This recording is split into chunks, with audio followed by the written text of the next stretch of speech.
All right, it's time for Wine, Music, and Games, episode 34. This time we've got a big bottle of wine that we got a chance to drink with friends in person. It was great, along with a classic, another one like last week from 1978, and a sequel to a game that we really like, and we really like this one too.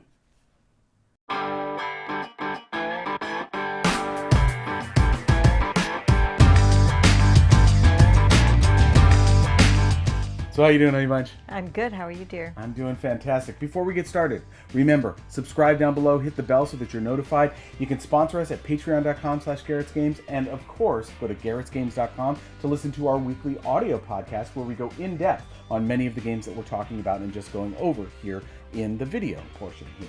All right, Shell, we got a big bottle. Good luck carrying that one. Okay, this one is heavy, and it is really good. This one is called, it's from Blackbird Vineyards. That's the Arriviste. Arriviste, yeah. Yes, it's from Napa, and it's a beautiful rosé. And it's not like your typical rosé. No. It's more, I think, would be considered a Napa style of rosé. Yes. A bigger, bolder. you can see the color is darker than some of the rosés that you would have. Yeah. And I think if I remember properly, I can't remember the grape varieties, but there was, I think it was like some Cab, maybe some Merlot. It was bigger varietals. Bolder, yeah. And that really comes through in the wine. Yes. It is just delicious. And this is a big bottle. It's a Magnum, so that's 2 regular sized bottles. And the price for something like this is a little over $50. But if you think, well, that's a beautiful presentation. We've kept a bottle of this as well. You can feel it's really lovely. Yes. It's got that kind wax of wax cap on on it. You can actually get this with a twist top too now. So, but we would definitely recommend this as delicious rosé from Napa. Definitely.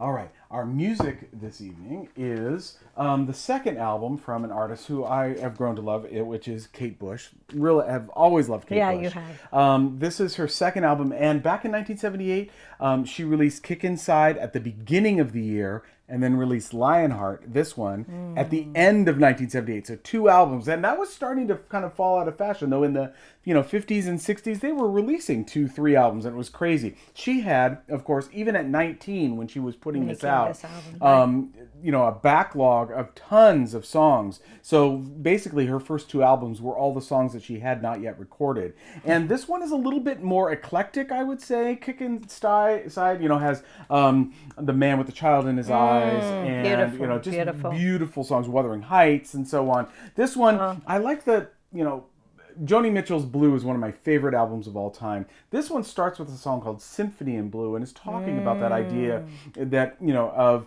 your emotions and stuff like that. But of course, Kate Bush's voice is crazily unique. Oh, it's right? so beautiful. Yeah. So Hammer Horror is on here, which is very much an appeal to, the English, crazy B horror movies, and Wow was the single off here. But I think some of the other ones, and Oh England, My Lionheart, which I think is just gorgeous, off Lionheart by Kate Bush. All right. And our game this evening is a sequel of sorts. This is Biblios, Quill, and Parchment from Dr. Finn Games. Steve Finn. This plays 1 to 4 players. Plays in about 30 minutes at most, but we can get it in 15 to 20 probably. Yeah. And it is a roll and write game. We love Biblios. Now, it was originally put out as Scripts and Scribes, and we got in on that first game by Steve Finn. He then put it out as Biblios, and then this, he had to get in on the roll and write thing.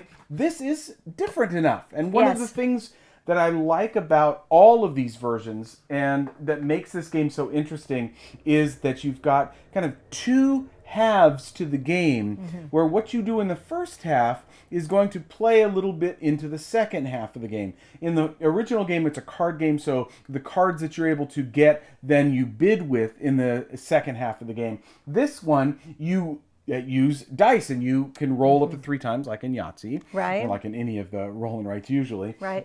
But the cool thing is you can either roll all of your dice over, or Just Only one. And you can roll up to 2 times over. And you have dice that give you influence. You have dice that are different colors of books, and there's 5 different colors, trying to be the first one up, so it's kind of a race to an area majority. And then you have, you're traveling with dice, and you have, just like in the original game, dice where they don't get rolled. No, those just get flipped, possibly, to determine the value of those types of books, and that determine which ones that you're going to want to get up and do well in. Okay? So that constant manipulation of those dice is very important in the game. In the second half of the game. This is it's just so much fun. It's a very satisfying game. You will like this if you like a fast-paced game, if you like throwing some dice and they didn't make like a huge pad of paper some of this. You've got erasable pens. These erasable pens, and you've got the laminated, and it's 2-sided. And there's different things on the other side, so it's not just the same game on the version on the other side. Exactly. It is a very fun game to play. You got the press your luck a little bit with the die rolling and bidding. So secret bidding. So you're trying to get just the right amount. Well with 2 people. Yeah, it's perfect with 2 people, exactly. and it would be great with more. But it's a secret bidding based on how much of that influence you received in the first half of the game. We really like this one. Yeah. So that's Biblios, Quill, and obviously Parchment. we really like everything we're talking about today. This is Blackbird Vineyard. When we tasted this for the first time, it was at a wine tasting, and it was based on the Beatles song Blackbird. So that was kind of cool too, to learn about that. Yes. This is from Napa, and it is a gorgeous rosé. And what a great presentation to bring to somebody, and it makes it enough wine to have a good amount. And they do make a regular bottle. We just brought up the Magnum just like because we this like one it so much. And they have in big form too, the Sauvignon Blanc. Right. Yeah. And this is Kate Bush's Lionheart, great album from 1978, the second one she released, and the second one from that year. Great stuff, already showing her eclecticism. And finally, Biblios, Quill and Parchment from Dr. Finn Games and Steve Finn. A fantastic new version that uses some of the original, but does it really great in a roll and write. All right, that'll do it for this week. Hope you guys are doing well. Remember to listen to our podcast. Remember to ring that bell, subscribe, and we look forward to talking to you next week. Take care of yourselves. Bye. Bye.